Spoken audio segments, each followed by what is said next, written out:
Hi, everyone, and welcome to episode 327 of the Tick Bootcamp podcast. The title of today's interview is Exposing Lyme, an interview with Alexis Raleigh. My name is Dana Papadopoulos. And I'm Matt Sabatello, and I'm so excited to be here today with Dana and Alexis to share this brilliant story that couldn't have been told better by anybody other than Dana and Alexis together. Yeah, I really loved getting to hear Alexis's story. I was able to relate to a lot of it, and I think a lot of our listeners are going to be able to relate to a lot of it too. She is a Spitfire. She is a reporter from New York, and I'm really excited for you all to hear her voice. She has a very powerful story and voice that I think is going to bring a lot of hope and encouragement to everyone listening. Hey, Alexis. Hi. So good to have you on the podcast today. I'm Dana Papadopoulos for those who are listening in, and I'm co-hosting with Matt Sabatello for the Tick Bootcamp podcast. And we're so happy to have you on the podcast today and just hear about your story. I'm really excited to get into it and learn more about you and learn about your journey. I've learned that a lot of our journeys are different, but they're also very similar. So even just reading a little bit of your story, I related so much to everything. So I'm really excited to jump into it. But why don't you first tell us a little bit about you, where you're from, give some background to everyone listening so we can just learn more about you. Yeah, awesome. Well, thank you again for having me. I'm really excited to share my story and just have other people listen and try and connect and spread awareness as much as I can. But a little bit about me, I actually just turned 25 today. Happy birthday. Thank you so much. I was, I believe, 21 when I got diagnosed with Lyme. I started feeling a little bit of like random symptoms here and there. It started more like neurological, like migraines and eye problems and neck stiffness and muscle pain as well. And it just quickly escalated after that with a lot of misdiagnosis. I am from the Northeast. I'm from New York, more upstate. So it is a very high tick populated area. Mm-hmm. But you'd think that would, kind of have doctors more aware of, hey, Lyme disease is very prevalent here, but they kind of dismissed it as much as they could. Didn't even bat an eye when I said, oh, is this possible? So it's been a journey, to say the least, very challenging. And I've somehow managed to get through it with a lot of ups and downs, but I'm here today trying to share my story. So thank you again. I love that. I think when we all go through things like this, it's just after going through so much misdiagnosis and invalidation, it's just like once we get to the other side, we just want to share and help other people. But talk to me a little bit about what your life was like before 21. Did you grow up in New York? Were you into sports? I know for me, I was heavily into sports growing up. So tell me about your life a little bit before 21, if you don't mind. So before I got sick, I was just a normal college kid. I was in the process of receiving my bachelor's. I actually had to take a semester off. I should have taken a year, but I was getting my bachelor's in business and at Binghamton University, and I was having a lot of fun. I mean, just being the typical college kid and going out, but being able to go out, work out at 6 a.m., go to class, and then literally do it over again for 4 days in a row. So it was very like a big surprise when all of a sudden my body just stopped responding and like kind of failing me in a way, because I was like, okay, what's going on here? And I have already I felt like a lot of anxiety, but when you get sick, it like really builds up. So that anxiety got so much worse. And then when I was in high school, I played soccer and softball, but I kept getting injured like over and over and over and over again, like down to tearing my like quad, hamstring. I had osteochondritis in my ankle, my SI joint. I fractured my back. So it was like a lot of random things that, hey, maybe I did have Lyme then and it was causing stuff, but it wasn't as bad as it got. So it wasn't like a huge like red flag because Mhm. people get injured all the time. Maybe their bodies aren't equipped to playing sports. I was always a little bit more fragile, but it was like very discouraging. So when I did get sick with like the headaches and the constant migraines that wouldn't go away for like a year, it was just I didn't know how to respond to it because you go to doctors and you're supposed to trust them and you're supposed to hope that you get better, because it's a headache. So why isn't it going away?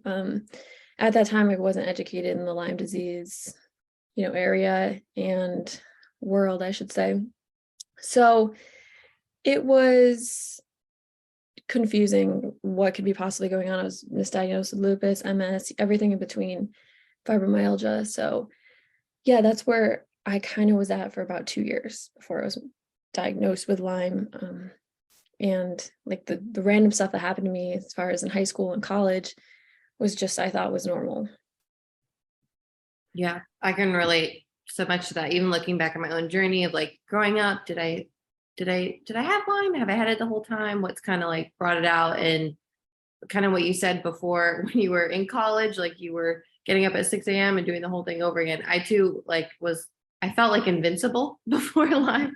And then like once the symptoms came, it was like it's when it started interfering with my functionality. Whereas like I couldn't push as hard, or like you're saying, the migraines became a complete inability to do like normal everyday tasks. So that diagnosis was, you said, around like 21. Mm-hmm. And It you was were, right around my birthday. Yeah. So this time when I was about 21, yeah. yeah, and you were in and out of like doctor's offices for 2 years. Yeah, I would say 2 years. Before that, like how I said I was in high school, I was getting weird symptoms. I got mono in high school. And like after that, it slowly started to like creep up on me in ways. And I know the two kind of go hand in hand. So I would say around them, but like it wasn't up until my sophomore or junior year of college that the symptoms became debilitating and I literally couldn't get out of bed, or I was just crying in pain because it was so bad. Yeah. No, I totally understand and relate too. I went to college. It took me about 6 years to finish my bachelor's because I had to drop out at least like twice. I know, just because I couldn't finish the semester because like symptoms get too bad. I ended up in a wheelchair at one point. I couldn't make it to classes. So I totally understand. And one thing I did want to address really quick before we go further, or ask you about before we go further into your diagnostic journey, is about college. Like you are currently, no, you graduated with a degree in business management. Did you know that was something you always wanted to do? Or did you have other goals or dreams growing up? Yeah, so I would say no. When I was a senior in high school, I got into this college program that accelerated me towards a business degree faster. I took college courses then. So I was like, okay, there's a lot you can do with a business degree. So I kind of just kept an open mind to it and went from there. I didn't I wasn't in love with it. And then I tried internships and it wasn't completely clicking. But when I was a senior, I think in college, I was like, okay, I think I want to do exactly what I've always kind of felt like I wanted to do. And that was become a journalist in sports. I grew up around sports. My dad coached professional baseball. And like I mentioned before, my cousin's in the MLB. So my brother's played too. My brother just signed to D1 college. So it's always been around me since literally the day I was born. I grew up on a baseball field. So I was like, I want to do sports broadcasting. And I did internships when I was in college that I was like, wow, this is a lot of fun. It was difficult because I was sick at the time. So I didn't know what was going on. So I still really enjoyed it, but I went to Syracuse University to get my master's in broadcast and digital journalism. And from there, I just graduated in July and started, my career. So And would you say you're in your dream job now, you're working towards it, or where are you at with that? Yeah, I would say I am definitely working towards it. Mhm. Sports, to say the least, but I do enjoy covering local stories and, sharing what's going on in the community. I would like to have more of a sports focus, whether that be in even radio or, some sort of field. It's very, open up. So you can kind of do anything with it, but I do like being on camera and having my personality show through that. Yeah. So I would say I am working towards it. It's a tough area. Mhm. It's very kind of brutal in a way, but like, if you like it, then you have enough thick skin, you can deal with it, which I think after everything I've been through doesn't really faze me with what is said to me and what's not. So yeah, so and it's a grind, it keeps you busy. So yeah, I would say I'm working towards it. I love that. Okay, thank you. Yeah, I always say I'm like when I'm like scared about something, I'm like, listen, I've dealt with Lyme disease for so long. I'm like, I can do anything at this point. Yeah, that's how I feel. Scares me at this point. Okay, great. So I'd love to get back into kind of like that diagnostic journey and first having those debilitating symptoms come up and your diagnostic journey with being like going to doctors for like over 2 years. And I know for me, when I started going to like when I started becoming like very debilitated and trying to figure out what was going on, I would go to doctors and the diagnoses kept piling on, but I never got like the Lyme diagnosis, or I was never told like, oh, there's a root, or they couldn't even tell me what the root was. And then all my diagnoses were just like incurable. So at that point, all they could help me do was like, here's symptom management and here are like medication. So can you talk to me about what that was like, those 2 years of just like doctor's appointments, diagnoses, and then you said eventually you did get diagnosed with Lyme, but I missed that. How, if you want to share like that journey, and Yeah. then again, like how you got diagnosed with Lyme, like was it a blood test? And then yeah, we'll go with that first.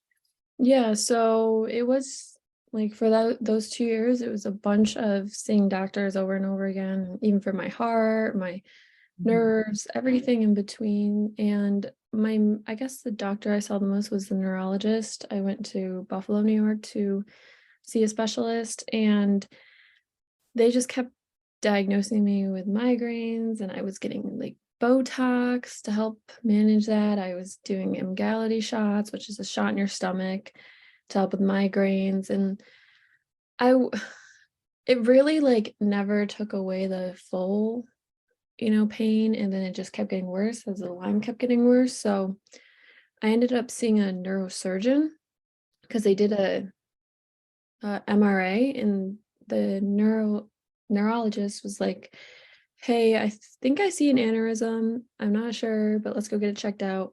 So the neurosurgeon I saw did a CT angiogram. He was like, it's not an aneurysm, but you have severe swelling in the brain. So I would have you start off with getting diagnosed with Lyme disease, lupus, and then MS, but let's start there first. So I saw a Lyme literate doctor in Albany, and he diagnosed me with a blood test to determine that I had Lyme and Bartonella, babesiosis, aeruginosis, rickettsia, babesiosis, if I didn't say that. So it was kind of a lot, and it was stressful because I was like, what's going on? And yeah, so that's kind of how it went, but that's what got me there. And then I did the protocol that he wanted, which was oral antibiotics, and then I got a PICC line in with IV antibiotics. And it really didn't do much of anything for me besides completely destroy my gut health. And I had no sort of life, living with a PICC line and 6 hours of IV antibiotics every day. So I finally got to a point where I was like, okay, Mom, I'm not doing this anymore. Like, I have this plan. I did a lot of like research myself, and I was kind of my own advocate and found a different path that led me to Sanoviv Medical Institute in Tijuana. So Alexis, we're really excited to get to the Sanoviv part of your journey. but I want to spend a little more time talking about your diagnosis in the first year of antibiotics, because a lot of people we've spoken to have had success with antibiotics, and it may just be, okay, knocked out 40%, and then I had to find alternative medicine for the other 60. Some people say it didn't help at all, but I'm just curious, what specific antibiotics were you using? Was it one antibiotic? Was it a cocktail? Do you know what exactly you were getting through the PICC line? I can try to remember. It was a bunch because I was doing oral antibiotics as well. I was doing a certain antibiotic that was yellow for the babesiosis. It was a liquid. I did that, and then I was on 2 other oral antibiotics on top of 3 IV antibiotics, and I want to say one of them was Rocephin. I want to say the other one was like Doxy, and I can't exactly remember, but it was a bunch, and it was pretty much, it was supposed to cover Lyme and all the co-infections, but it didn't really do much for me. But you were hitting it pretty hard, right? I mean, that's a lot. Yeah. Oral, IV. Yeah. You were doing specific IV and orals for Lyme and co-infections, including Babesia, right? Mhm. Now, did you feel any better at all within this 1 year window? In the short term and the long term, was there any improvements in your health, or was it really just status quo for the entire year? I would say about like 20%. So not much of an improvement.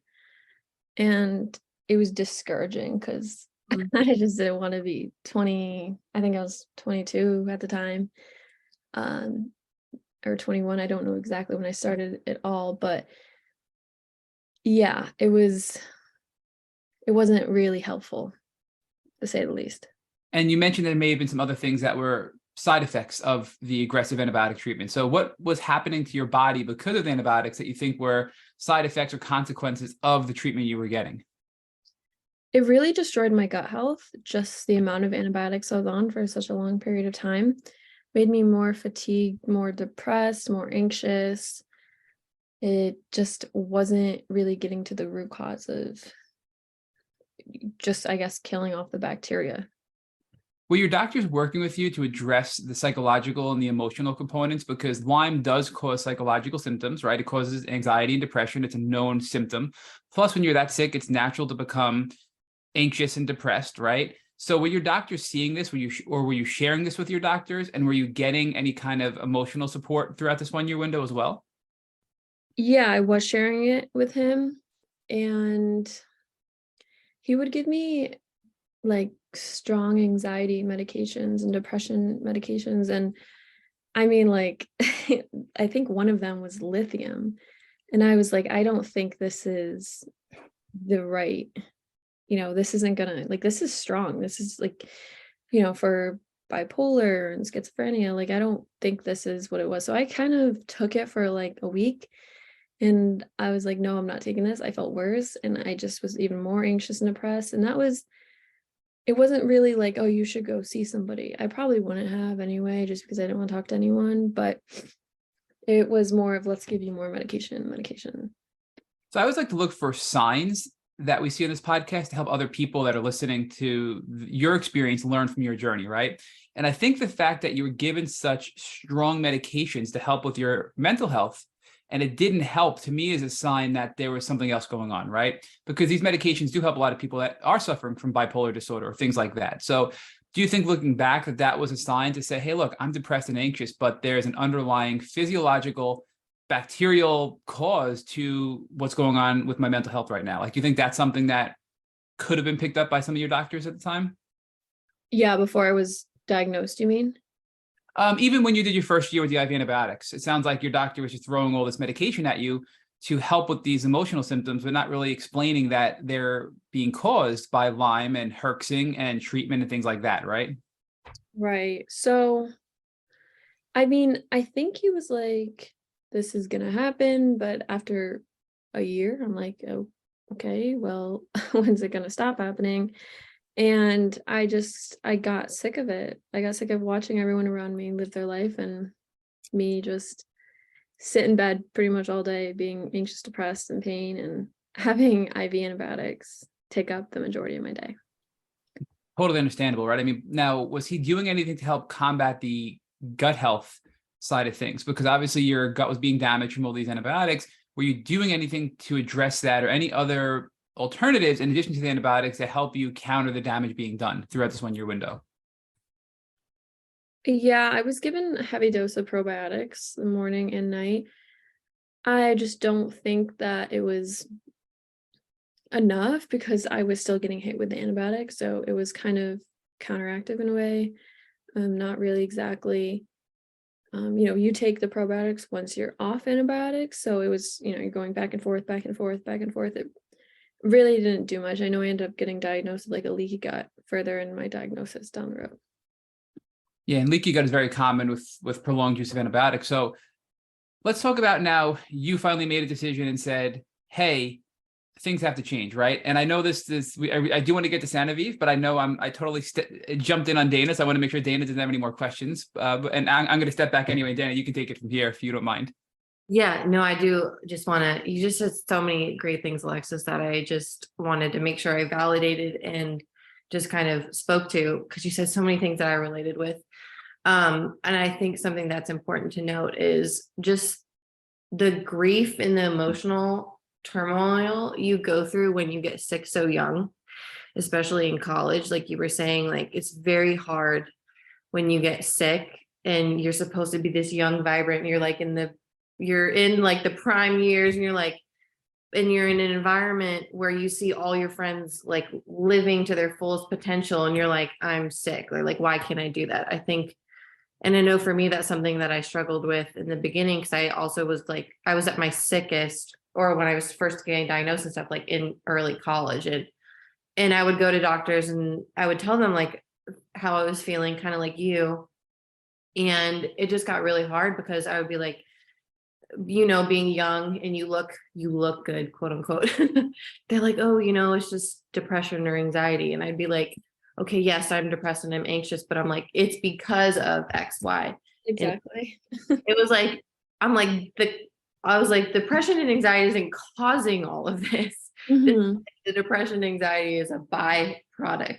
So they would want to like treat me with the medications. But what I found for me is like any medication I was on, honestly, for me, and it like Matt was saying, it helped some people, but I know for me, one of the things they put me on just made me feel really numb, and that was also really hard,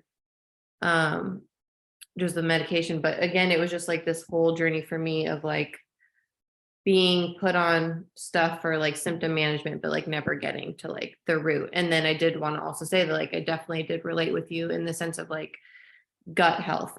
I'm on this journey with my healing. I know this podcast isn't about me, but I did want to note, just to say with you too, like a big part of my journey has also been like gut health, and I was also put on antibiotics at times. But I know for me, I couldn't even finish a round of antibiotics because my gut was so like messed up. And I've also been like diagnosed with like leaky gut and all those things, and also like, which I didn't learn until later, like having gut issues, even like Matt was saying, that could even cause like depression and anxiety. So it was this whole journey of like being diagnosed with things, but like never getting to the root. And then I also had to go through a lot of therapy. I feel like that was also a very big saving grace for me when I didn't have friends or family that could understand what I was going through. Like my therapist was the person I could like unload, like, I'm 20 something. I feel like I shouldn't feel like this. All my friends are getting to do whatever, or like anything they want, and I'm stuck in a wheelchair. Like I'm like just trying to make it through the day. And so I just wanted to I know that totally I relate. I totally understand. Very similar journey, and it's hard. I don't think a lot of people understand how much grief really comes from Lyme diagnosis and all the health issues we go through. And that's something that we have to like learn and process. You have to feel that grief. Like I always say, and it's something I'm still working on, is like, it does really feel like I'm 31 now. And I'm just like, sometimes I think I'm like, wow, it feels like Lyme stole my 20s. Like, cause I was just sick all the time. And I think being able to say that is important, because to acknowledge the grief. And because I think a lot of times that's something that we don't do in our journeys. And it's really rough. Like it's a really hard journey, but part of healing is being able to almost like hug those parts and be like, it's okay. And it helps you move forward in your journey of like continued healing. But we'll go back. I just wanted to say all that. I 'cause totally yeah. understand where you're coming from. And I think on top of that, a lot of trauma too, that is hard to process and then try and get through it, because the smallest thing can, as far as, how I guess for me, can Yeah. really trigger me. So Yeah. I totally understand where you're coming from. Yeah, Yeah. it's hard. It's hard on a whole different, not just physical, but mental aspect. It's whew. Yeah, it is. It's a sective trauma. I'm totally in agreement. I feel like, I think I even said this on my podcast. Like I'm even going through like trauma therapy right now. And I'm just like, I read the book, The Body Keeps the Score. I don't know if I'm allowed to plug things on the podcast, but I totally am. That was a great book. But I just realized, I was like, why is no one talking about chronic illness literally being its own sect of trauma? Like that is its own subject in and of its own. And I'm like, maybe one day it'll be recognized as a Yeah, trauma in and of itself. right. And that's interesting, because I was actually talking to my mom yesterday about starting trauma therapy or something along the lines. And I'll have to check out that book as well. But yeah, It's a great book. Yeah. it's tough. I'm gonna jump in real quick because I have to just share. We love Dr. Jeff's Tick Boot Camp, and she posts a lot of great content about trauma related to chronic illness and how it can inhibit you from healing. And there are so many stories out there that she shares all the time about people who are doing everything right to heal, but they're stuck. And once they can address that trauma, they can break through that final stage of healing. So we see this often. And I think, Dana, to your point, and Alexis, to everything you've been explaining about your journey, this experience is traumatizing and we have to work through that. So I just want to, confirm that this is really important piece of healing that when I first got sick, I never would have wanted to accept or admit, because it makes me seem weak and it makes me seem not strong, like I'm traumatized. But this is a very traumatizing experience, and we have to address that to get through, to break through our healing, potential, I feel. So I just want to reinforce that. And I digress again. Dana, I will let you continue to pick up. No, it's great. I'm in agreement with everything you said. So yeah, I did want to address too what Matt was going towards with Sanoviv, because it was so interesting when I was reading about you and what you shared with us. Is I got to a point too where it's like I had exhausted all my resources. I had done Western medicine. I had gone through after 8 years of that failing me, I went to Eastern medicine, and then I tried Eastern medicine and lots of different holistic modalities and even that wasn't helping me. So I was just like, it got to a point where, I feel like everyone gets to a point where it's just like, you're just so desperate. You're like, I'll do anything, go anywhere, if it's out of the country, if it costs hundreds of thousands of dollars. And like, I remember getting to that point multiple times in the journey. But I remember the one time I actually did look into Sanoviv, and I like contacted them, and I was like back and forth with the people there, and it got to the point where like I didn't need to anymore, but it was definitely on my radar. So can you talk to us about that whole experience? Treatment there, what that was like? Yeah, of course. These people there were the most amazing people that I have ever met, and so kind-hearted, and actually listened to me. That was the first as far as doctors. They, on top of, I guess, besides the medical aspect of things, I think being treated with respect and actually not being treated like you're crazy and you're actually taken serious has a huge role in how you try to progress to heal. And I found that with them, and they listened to me with everything, and they were truly just, like I said, all around amazing people.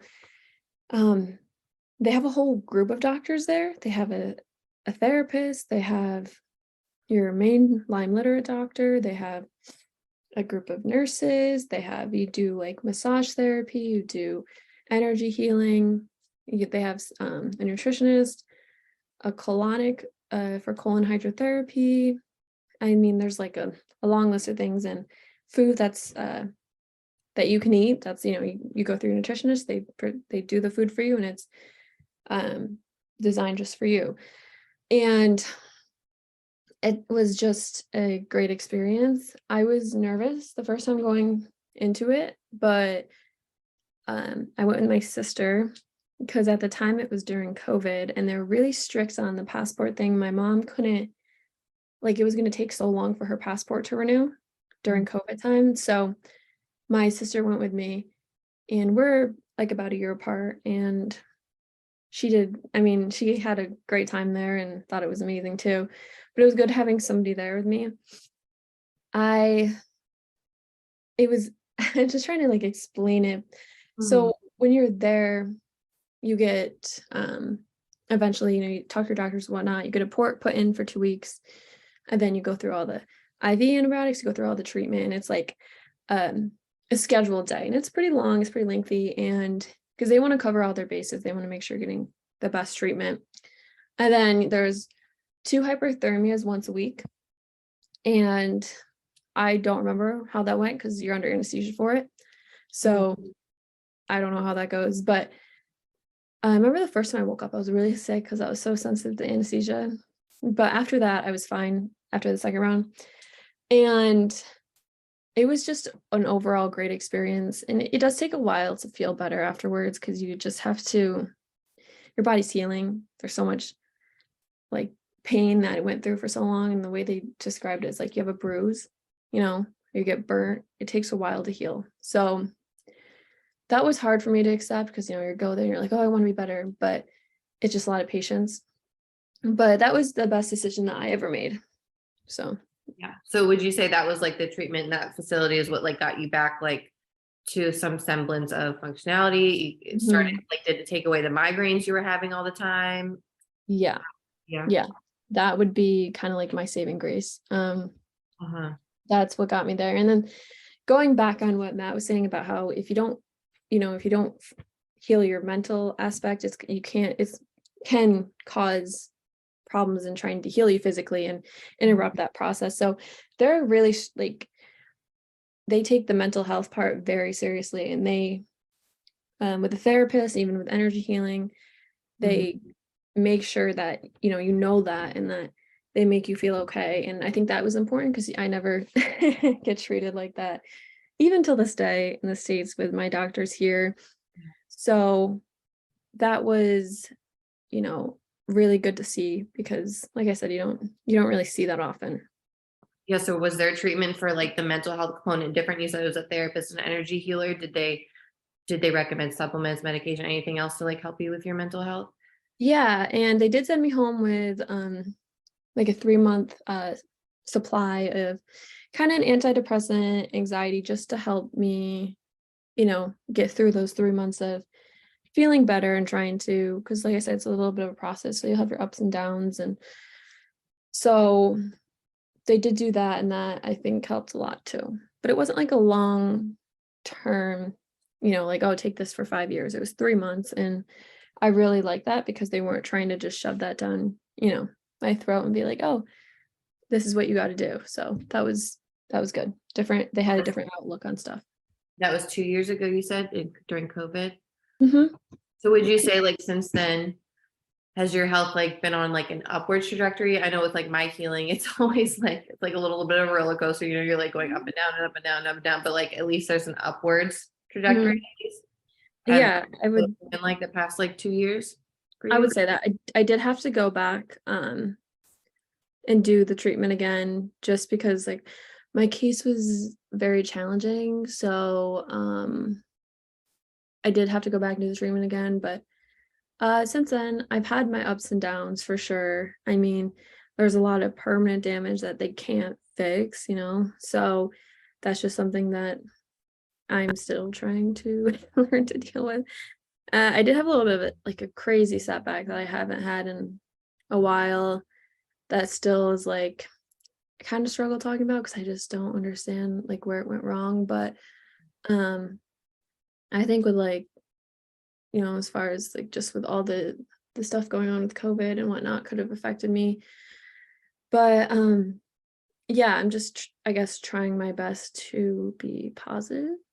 And so I definitely want to circle back to the setback and discuss, potential triggers and things you're doing now to address the setback.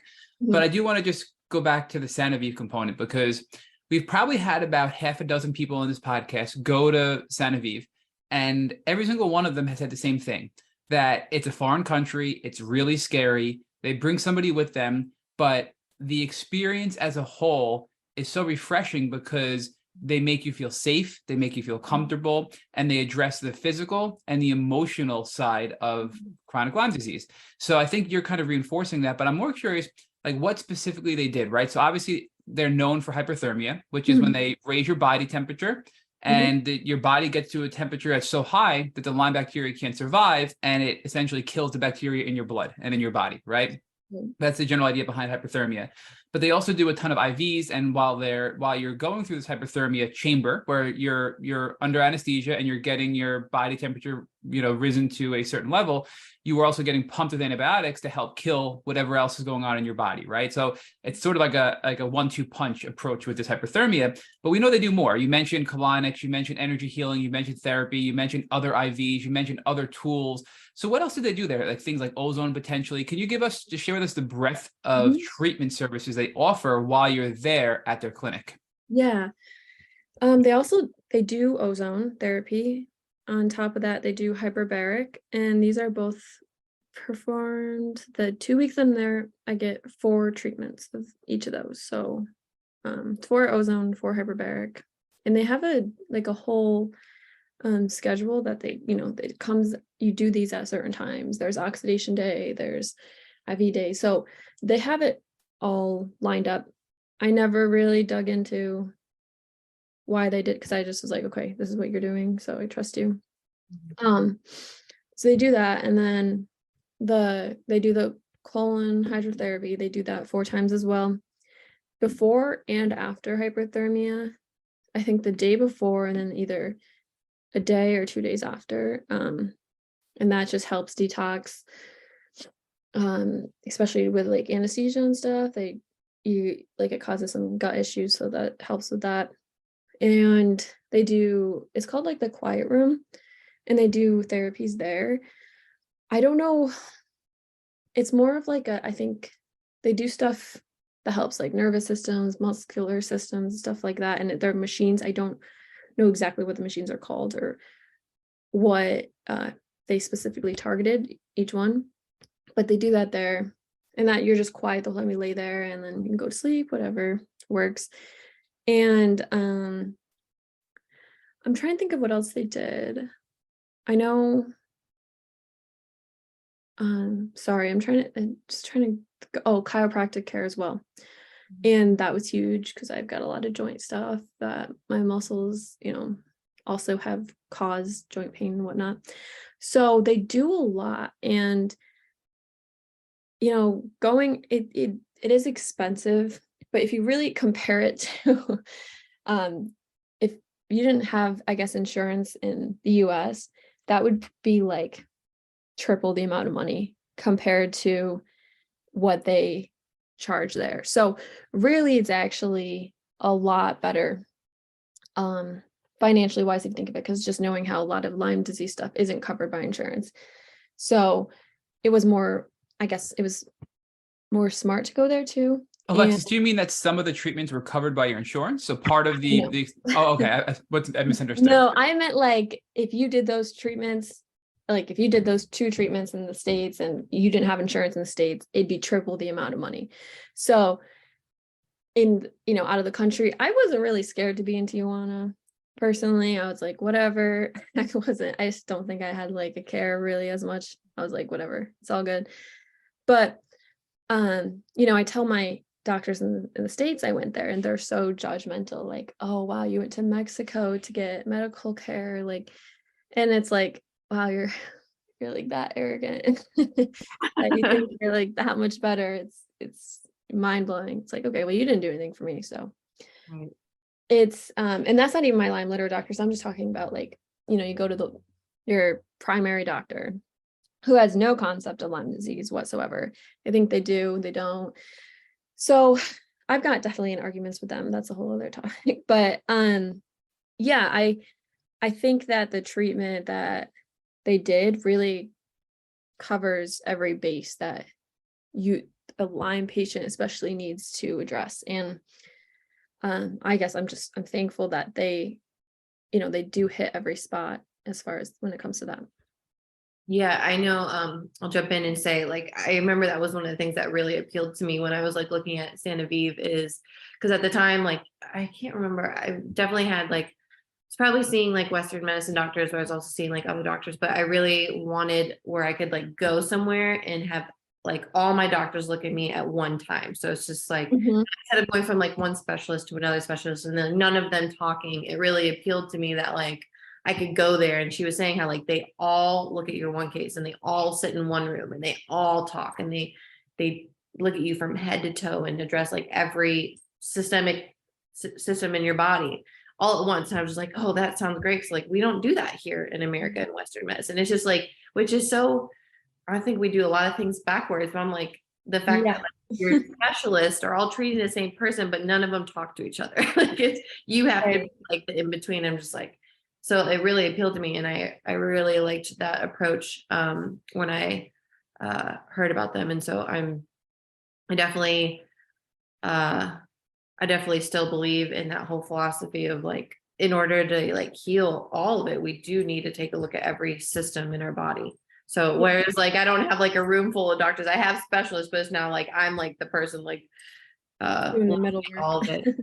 But so that was 2 years ago. You did treatment, you went again. So tell us a little bit of where you are now and what you want to share. I know it's super hard. You kind of alluded to like you might be, feeling like a little rough at the time. I know that's in Yeah. my journey, that's very also been very discouraging to me when it's like Right. you're on a high and then you dip again, you're like, and then Mhm. you start over analyzing everything. You're like, what did I do? What did I eat? What did I take? You're like, what did I do to cause this and whatever. So I'm so sorry. Share what you feel like you want to share. But if you could talk to us now about like you said, you went back and how you're doing now and where you're at now, maybe with treatment and things like that.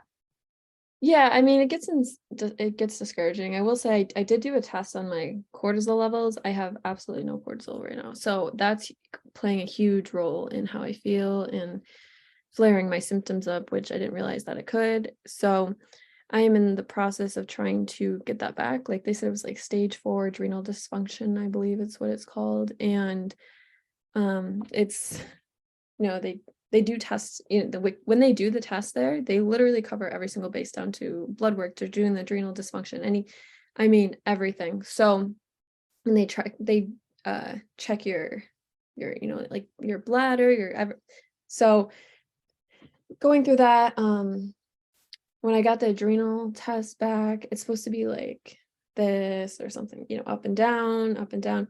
Mine was a straight flat line at the bottom.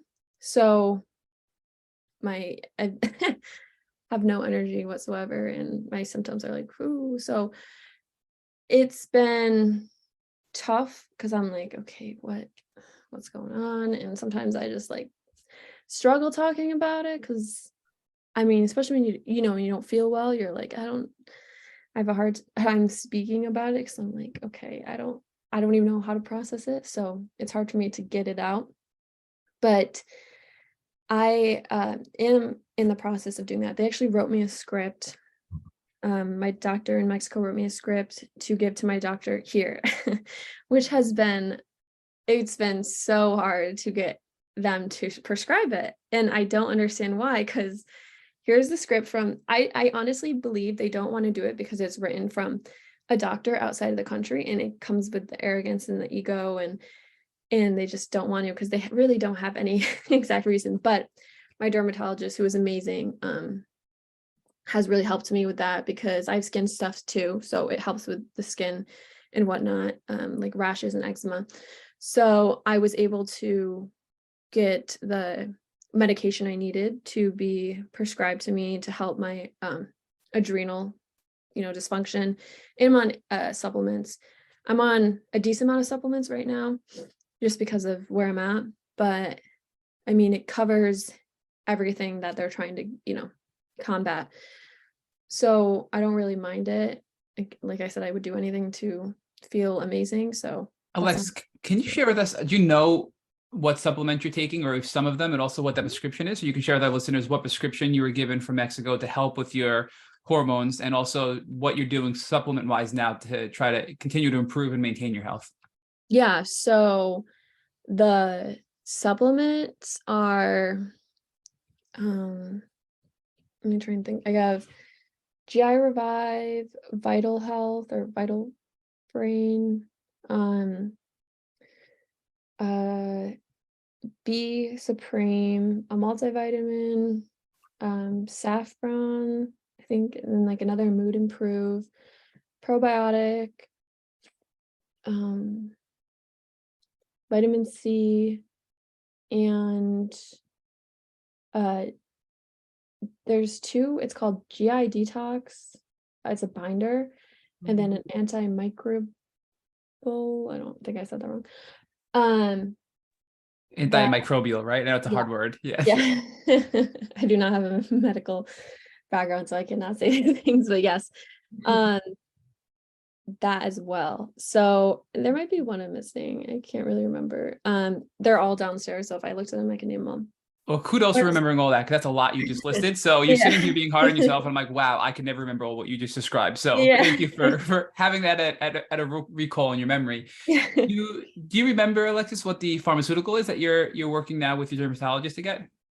Yeah, I want to say it's Cortef or hydrocortisone, just because that helps with the cortisone levels.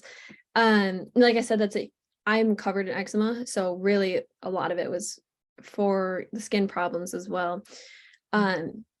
But my doctor at home, my doctor in Mexico actually told me to get it prescribed by a dermatologist because they're able to prescribe that medication for that reason. So, yeah.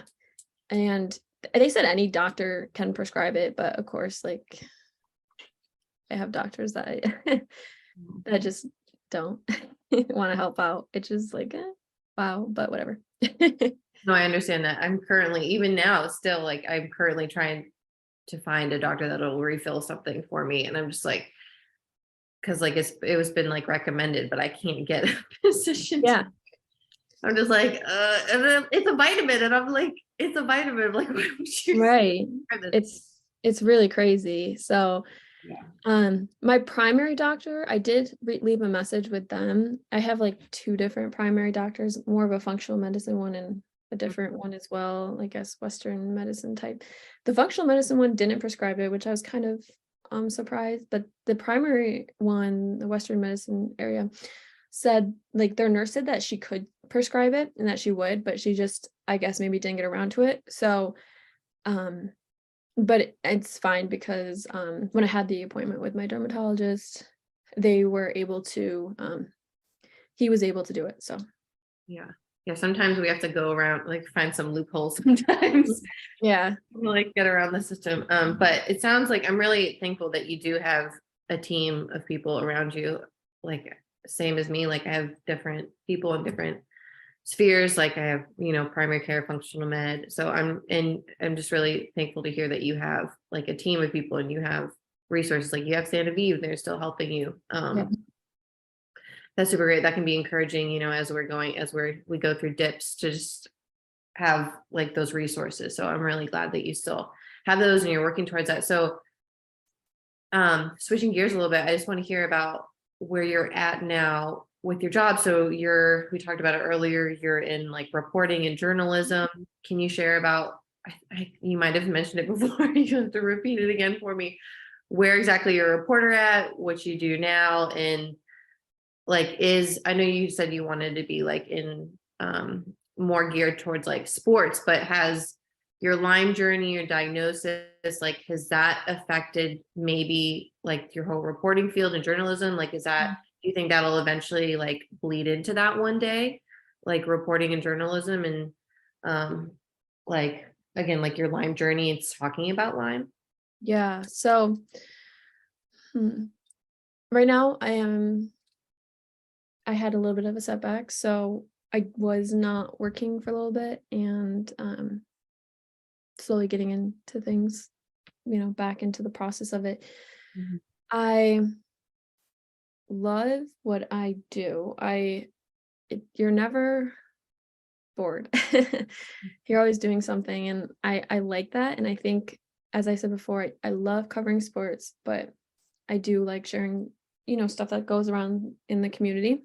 And if I do have the opportunity to share a Lyme disease story or awareness, during seasons, I will jump right on that.